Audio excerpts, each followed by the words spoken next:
bienvenue dans Petites Étincelles, une nouvelle formule été avec un podcast tous les 15 jours. J'ai la chance aujourd'hui de recevoir un artiste singulier.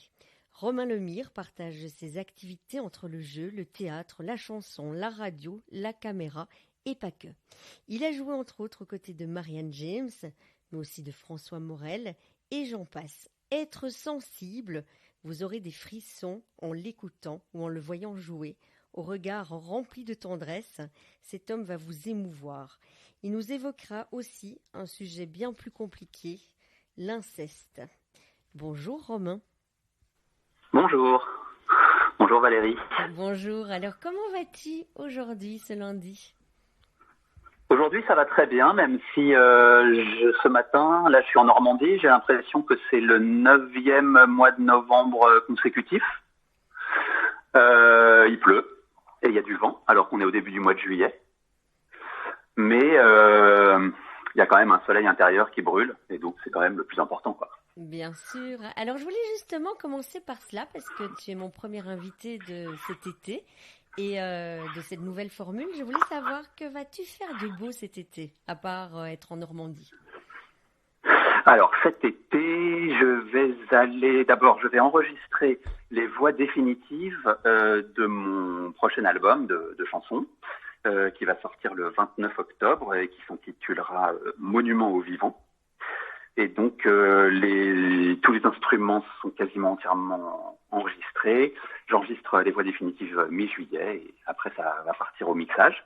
Et puis après la fin du mois de juillet, je vais chanter au Festival d'Avignon les 31 juillet au théâtre de l'Arrache-Cœur sur l'invitation chaleureuse et sympathique d'un garçon super qui s'appelle Nicolas Bacchus, qui est un copain chanteur et qui dans tout ce qu'il fait joue toujours très très collectif.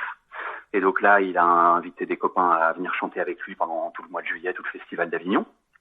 Donc je me joins à lui. Il faut savoir aussi que tu avais fait le Festival d'Avignon dans cette charmante salle il y a quelques années, avec ton précédent spectacle. Ouais, exactement. Au Théâtre de l'Arrache-Cœur aussi, en 2017, j'avais créé un spectacle qui s'appelait Gaston moins le quart, qui est sous-titré Concert bavard. C'était un chanteur, mais qui parlait tout le temps entre ses chansons. Oui, avec des instruments assez particuliers aussi. Il y avait, il y avait piano, guitare, ukulélé, mais il y avait aussi une scie musicale.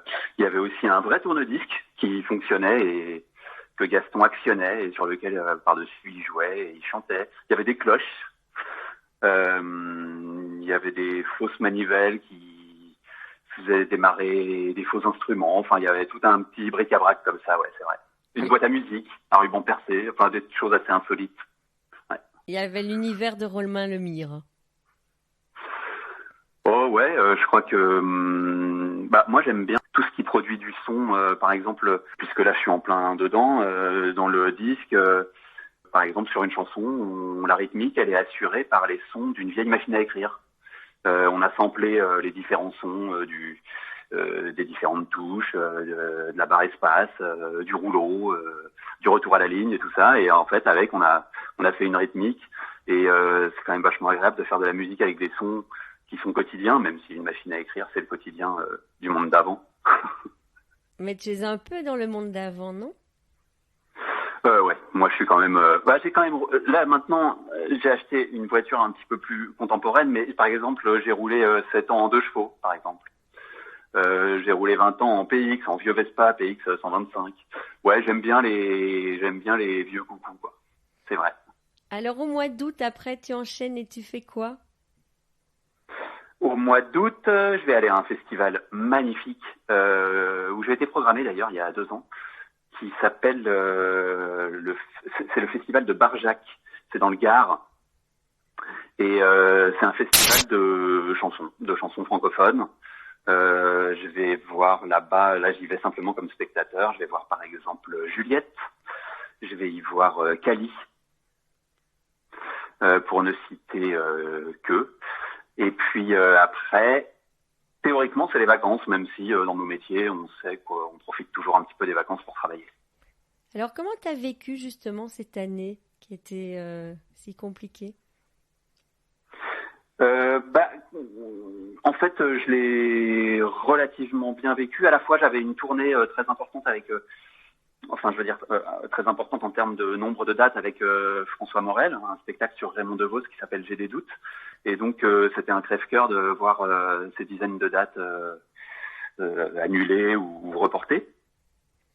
Donc ça c'était un peu douloureux et en même temps je me suis senti très privilégié. D'abord parce que en France on a eu le chômage partiel et que la compagnie de François Morel a été super de ce point de vue. Ils ont fait le chômage partiel et ils nous ont vraiment vachement accompagnés d'une manière remarquable et c'est très concret quoi. C'est pas avec des mots et je trouve que voilà c'est suffisamment peut-être rare pour être souligné. Et puis nous on a quand même l'intermittence qui a été reportée et tout ça. Donc déjà j'étais d'un point de vue financier et matériel j'étais pas trop inquiet et en fait je voyais tellement de catégories sociaux, professionnelles ou de copains aussi autour de moi qui étaient dans la merde franchement que dès le premier jour et jusqu'à aujourd'hui encore je me suis dit que j'avais vraiment pas le droit de me plaindre quoi.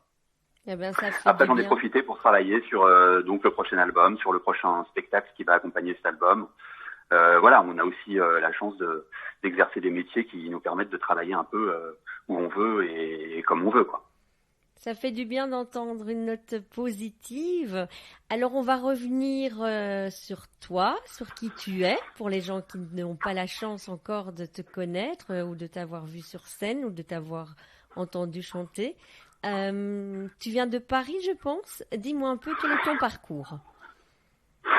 Ouais, moi je suis un Parisien pur sucre, quoi, si je puis dire. J'y suis né, j'y ai toujours vécu. Et, moi je suis de Montparnasse, si on veut être précis.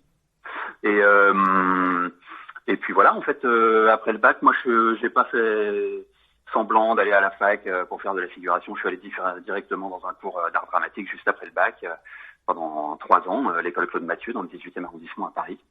Une école magnifique qui m'a vraiment une superbe école parce que avec d'abord des enseignants qui jouent, qui sont toujours dans la vie active d'une part, et puis des enseignants très différents les uns des autres et qui avaient des approches du jeu très différentes les uns des autres. Et donc nous on pouvait faire notre marché là-dedans. C'est vraiment une école très très complète de ce point de vue. Et puis après, qu'est-ce que j'ai fait Alors après, j'ai fait plein de petits boulots parce que je n'avais pas de travail en théâtre. Alors j'ai été standardiste à France Inter, j'ai été assistant, attaché de production à France Inter ensuite. J'ai été chauffeur, j'ai été ouvreur, j'ai été serveur. J'ai fait des chantiers de peinture. J'ai fait plein de trucs comme ça. Et puis après, j'ai travaillé pendant plusieurs années en théâtre jeune public où j'étais comédien, chanteur et guitariste à Paris et en tournée. Et puis j'ai travaillé pas mal aussi en doublage et en voix de radio. Et puis je me suis mis à écrire des pièces pour la radio, des pièces radiophoniques pour France Inter, et puis à écrire des sketchs pour M6, une petite série de programmes courts qui s'appelle En Famille, et puis à écrire des chansons pour en édition chez Universal. Et puis T'as des petits noms, t'as travaillé avec TFN, je pense. T'as fait des premières parties assez importantes, hein. Ou t'as écrit pour des gens qu'on connaît. Ouais. Avec mes chansons, j'ai fait des premières parties de TFN, d'où j'étais complètement fan depuis l'adolescence. Donc ça, c'était très très joyeux de faire sa première partie. De Maxime Le Forestier. Et puis j'ai joué, par exemple, dans Le Grand Mézé de Édouard Baird et François Rollin au Théâtre du Rond-Point. Pendant un mois, c'était un spectacle complètement déjanté où il y avait des invités en parties différents chaque soir et des improvisations qui étaient vraiment des morceaux de bravoure à la Édouard Baird et François Rollin entre les numéros. Et donc j'ai participé à ce truc-là. Et puis plus tard, j'ai travaillé avec Marianne James sur une pièce qui s'appelait Miss Carpenter, qui s'est jouée jusqu'à il y a 3 ans, qui s'est jouée 6 ans quand même. 6 ans. Et en plus, 6 ans avec Marianne sur les routes et à Paris, ouais. Tu n'y croyais pas en plus au casting à la base, non? Non, pas du tout, parce que enfin, j'étais un peu comme pas mal de copains. On se disait ces trucs-là, on les a jamais. Voilà. Et puis, je sais pas, j'avais un peu peut-être. J'étais un peu, j'avais l'impression que j'étais un peu trop différent pour rentrer dans des moules, dans des cadres. Sauf que ce que je savais pas, c'est que ce que voulait faire Marianne, c'était justement quelque chose de complètement déjanté. Et elle cherchait en fait quelqu'un un peu comme moi, un peu ahuri, là comme ça, un espèce de grand ahuri, un peu rêveur, un peu lunaire, comme moi. Et donc en fait cette singularité dont j'avais l'impression que elle pouvait éventuellement correspondre à des projets personnels et rencontrer un public dans des projets personnels, mais pas dans les projets des autres. Et ben là, elle a trouvé un écho. Et Marianne, en plus, j'ai passé l'audition avec Marianne James, qui me donnait la réplique et qui voulait sentir comment elle était en relation avec les comédiens sur scène pour faire passer les auditions. Donc elle était elle-même la réplique de tous les gens à qui elle faisait passer des auditions, et la réponse est arrivée très vite. Et plus tard, elle m'a dit ouais, dès que t'étais sortie de la salle, c'était fait, quoi. Tu n'as pas été impressionnée la première fois, parce qu'elle est quand même impressionnante, Marianne. Si. si, j'étais très impressionné aussi par le fait de passer comme ça une audition avec quelqu'un qui est aussi, enfin je veux dire, qui est aussi, dont la carrière était aussi aboutie, dans un grand théâtre et tout ça. J'avais pas tellement l'habitude, hein. Moi j'étais plutôt avec des petites compagnies, dans des petits théâtres, c'était un peu l'école de la démerde et tout ça, donc là c'est quelque chose avec lequel j'étais pas du tout familier. Donc je suis très impressionné, ouais. Et puis tu enchaînes avec François Morel, un spectacle aussi que j'ai eu la chance de voir qui est magnifique. Comment s'est fait la rencontre? Ça c'est vraiment une belle histoire, parce que Gaston Moincar, le spectacle dont je parlais tout à l'heure, que j'ai joué à Avignon en 2017, Gaston Moincar, je le joue un soir à Paris, au Forum Léo Ferré, à Ivry-sur-Seine, et puis il y avait dans la salle Antoine Salaire, qui est le comédien et le pianiste, et le compositeur et l'arrangeur, et l'ami qui accompagne François Morel depuis des années sur presque tous ses projets. Et il était dans la salle, et puis on se connaissait comme ça vraiment, mais de loin, c'est-à-dire on savait, chacun savait que l'autre existait et à peu près ce qu'il faisait, mais ça s'arrêtait là, quoi. Et parce que lui aussi, Antoine Salaire a un répertoire personnel, il fait des chansons. Et donc on était un petit peu dans ce même petit milieu, mais c'est tout. Et puis à la fin de Gaston Morin, il est venu me voir et il me dit voilà, je suis pas venu tout à fait par hasard et innocemment, on me cherche quelqu'un pour une alternance sur un spectacle qui va se répéter à partir de l'année prochaine, un spectacle autour de textes de Raymond DeVos avec François Morel. Donc là, j'étais évidemment aux anges. Je lui ai dit, il faut quand même vérifier que j'ai le niveau de piano requis, parce que je connaissais le niveau de piano de Antoine Salaire, et Antoine, c'est un virtuose. Et moi, je suis un comédien qui joue un petit peu de piano, ça a vraiment rien à voir. Et mais il m'a dit, mais de ce que j'ai vu, de ce que tu faisais sur Gaston Moincar, j'ai l'impression que ça va le faire. Il m'a envoyé quelques morceaux, je lui ai envoyé des essais, et puis il m'a dit que c'était bon. Alors, on va un peu revenir sur ton enfance. Déjà, est-ce que tu avais des parents qui étaient dans le métier? Est-ce que tu rêvais déjà petit d'aller toucher les étoiles? Ma mère était anciennement dans le métier, c'est-à-dire qu'elle était comédienne quand elle était jeune, mais quand je suis né, elle ne l'était plus depuis longtemps. Elle travaillait à France Culture. Et donc, et puis mon père, il était professeur de français en collège et lycée. Donc, j'ai grandi dans un milieu où il y avait des livres, où il y avait de la littérature, où il y avait un intérêt pour le théâtre, mais j'ai pas connu les coulisses quand j'étais petit, je veux dire. Voilà. Et tu te souviens quand tu t'es dit, j'ai envie de faire ça plus tard? Ouais, je me souviens que quand j'étais collégien ou au début du lycée, peut-être, je me souviens que je voulais être écrivain, je voulais être romancier, je fantasmais un peu comme ça sur cette vie d'ermite, en fait. C'était ça qui me je crois aussi qui m'attirait. Et puis évidemment le fait d'imaginer des choses, de raconter des histoires. Et j'ai fait un bac théâtre, je suis rentré en option théâtre en première. Et ouais, j'ai su assez vite que j'avais envie de faire ça. Je crois.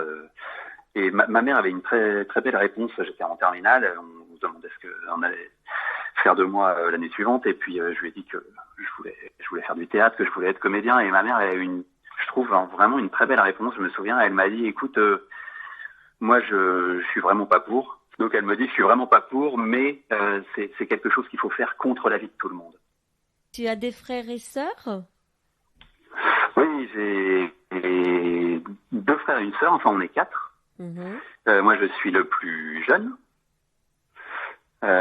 Et ma sœur est morte il y a 2 ans et demi, donc on n'est plus que 3 maintenant, on n'est plus que des garçons. Oui, je sais qu'elle est passée par... t'es passée, voilà, il y a le cancer, malheureusement, dont on avait fait un aussi. cancer du poumon, ouais. Donc, on pense à toutes ces personnes qui se battent. Donc, on avait déjà parlé dans un des podcasts, et j'en reparlerai aussi avec Sylvie Godefroy, qui est passée par là. On va revenir justement sur quelque chose aussi de pas simple, mais que j'ai trouvé très, très courageux de ta part. Mi-janvier, tu as posté un tweet dans lequel tu racontes l'inceste dont tu as été victime durant ton enfance. Alors, pourquoi avoir fait cela à ce moment-là? Est-ce que c'était suite à la parution du livre de Camille Kouchner? Qu'est-ce qui s'est passé? Pourquoi à ce moment-là? Ça s'est fait de manière très naturelle et en fait presque par hasard. En fait, je me souviens, j'écoutais un journal de France Inter et j'entends que suite à la sortie du livre de Camille Kouchner, effectivement, il y avait un hashtag qui faisait florès sur Twitter, qui était le hashtag MeTooInceste.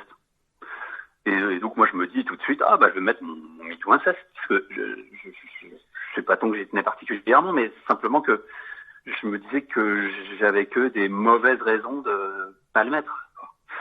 Donc je mets un petit tweet avec mon hashtag MeTooInceste, avec 3 lignes, je sais plus exactement ce que je mets, mais bon voilà. Et puis 2 jours plus tard, je suis contacté par une journaliste du site du Parisien. En fait, sur le site du Parisien, il y a des podcasts réguliers et qui m'appellent en me disant est-ce qu'on peut faire quelque chose suite au livre de Camille Kouchner et à MeTooInceste, on voudrait faire un sujet là-dessus. Est-ce que vous accepteriez de répondre à nos questions? Et elle voulait quelqu'un qui avait fait le parcours judiciaire contre son violeur.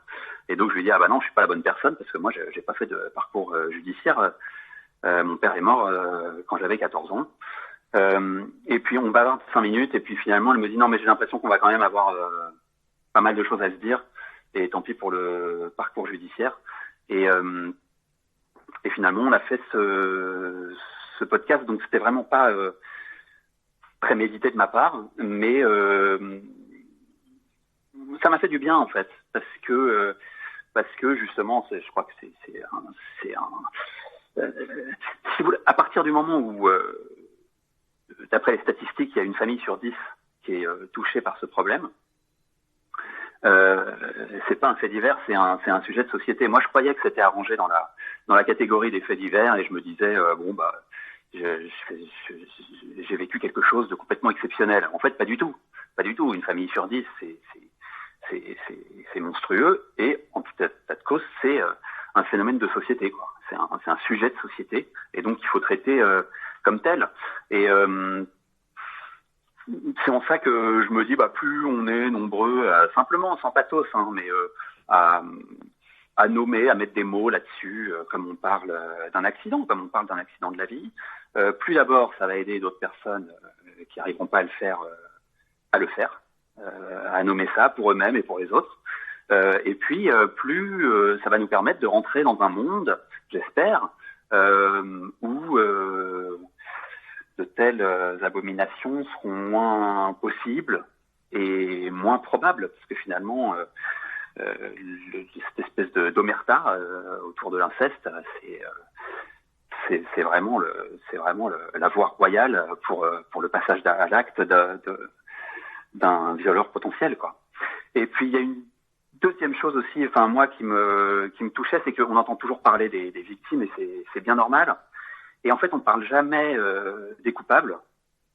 Et je me suis dit, mais c'est un sujet aussi qui est abordé exclusivement par des victimes ou par des gens qui sont sensibles au sort des victimes, par des psychologues, par des juristes, par tout ce qu'on veut, tous les gens qui peuvent avoir une utilité dans tous ces parcours-là.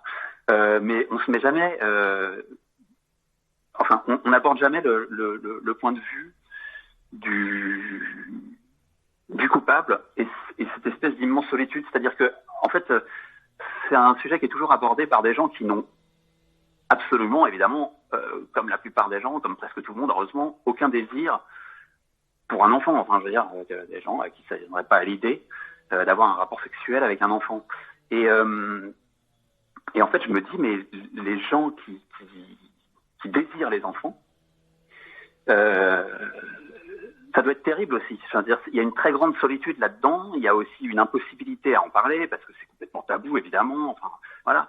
Et donc, je pense que ça aussi, c'est quelque chose, une évolution qui serait souhaitable, c'est que des choses soient mises en place pour ces gens-là, parce que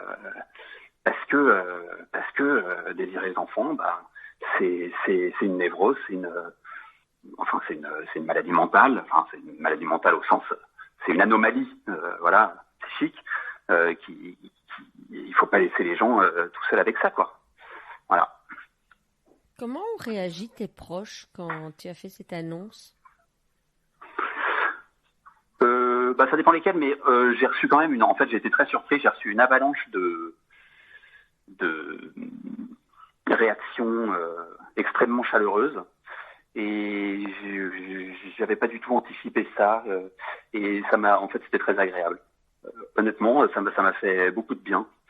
Même si, alors évidemment, tous mes proches étaient au courant et tout ça. Hein, c'est pas quelque chose j'annonçais pas ça. Enfin, je veux dire, oui, tous mes proches étaient au courant depuis longtemps. C'était quelque chose que je ne cachais pas, moi. Mais enfin, évidemment, là, c'était révélé à un tas de gens qui sont les connaissances qu'on a et qui sont pas suffisamment intimes pour que ce genre de sujet soit venu sur le tapis, donc qui n'étaient pas au courant.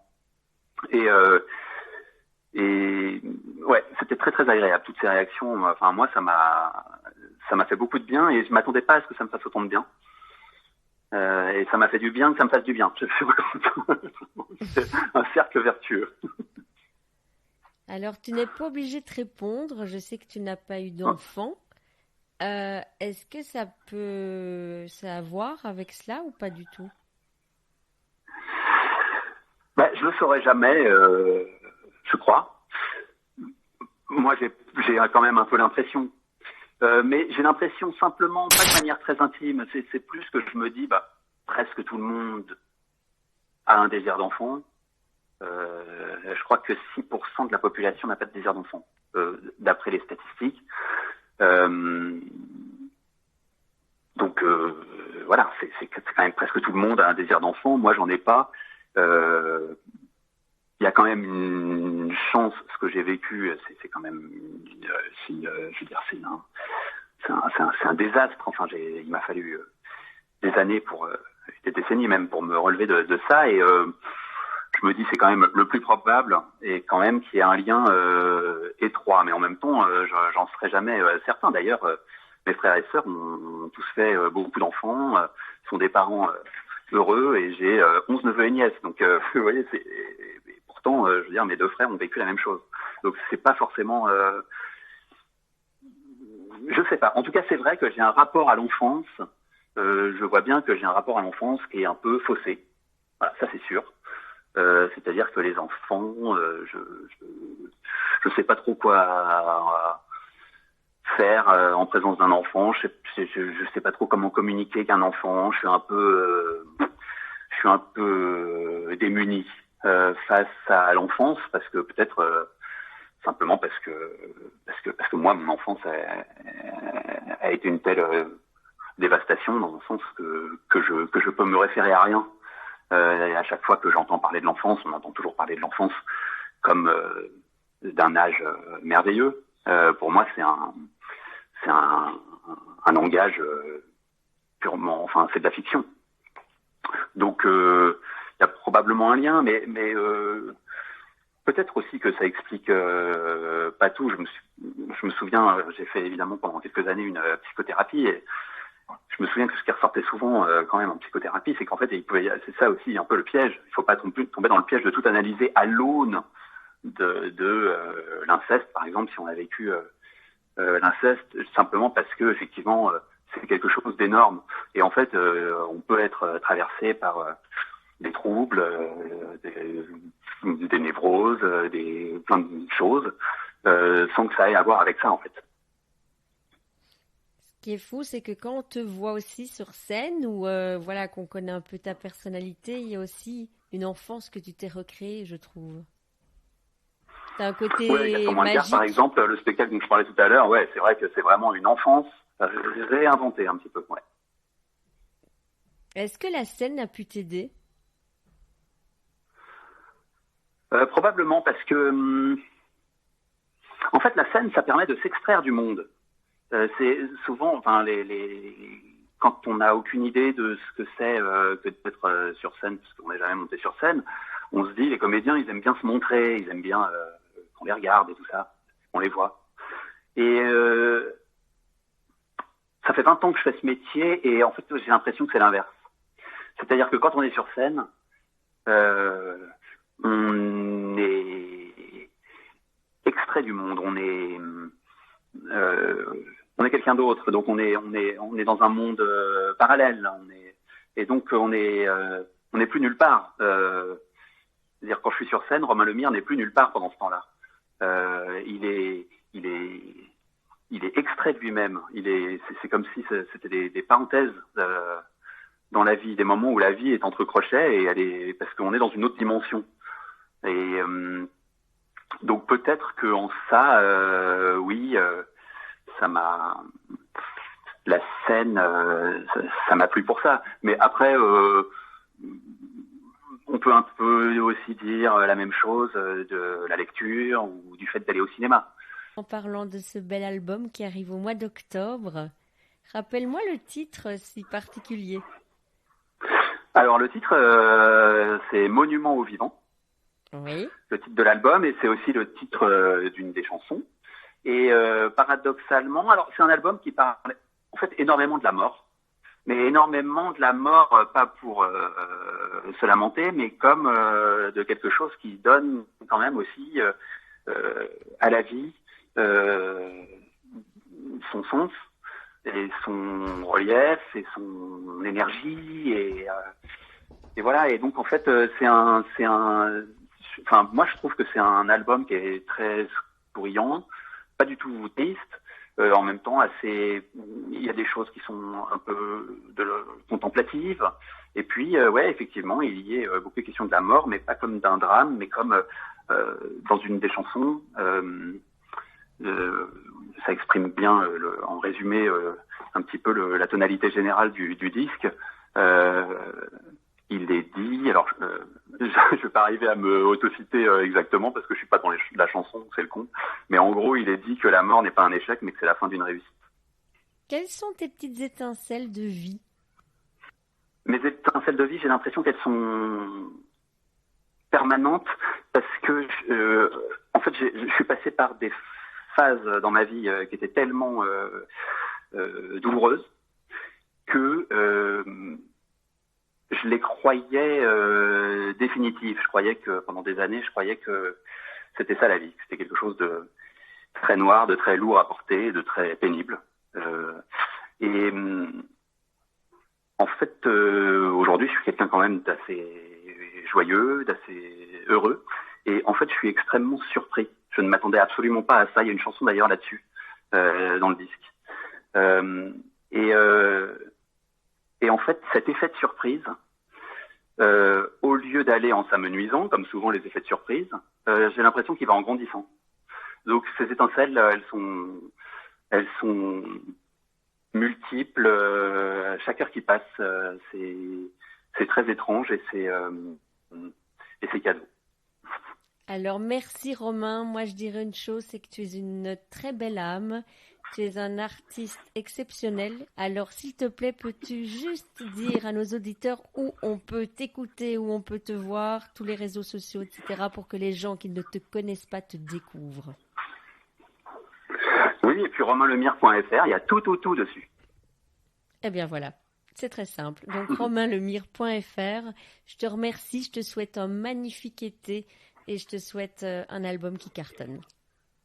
Merci beaucoup Valérie et merci beaucoup pour ces petites étincelles. J'en ai écouté un certain nombre depuis que tu mènes ce projet et c'est à chaque fois un très très grand plaisir.